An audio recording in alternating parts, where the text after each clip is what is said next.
cyffro. Mae'r newyddion wedi achosi tipyn o gyffro.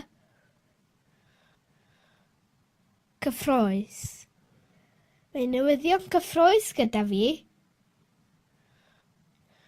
Cyffroi.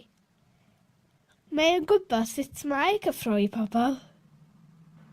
Roedd y plant wedi cyffroi.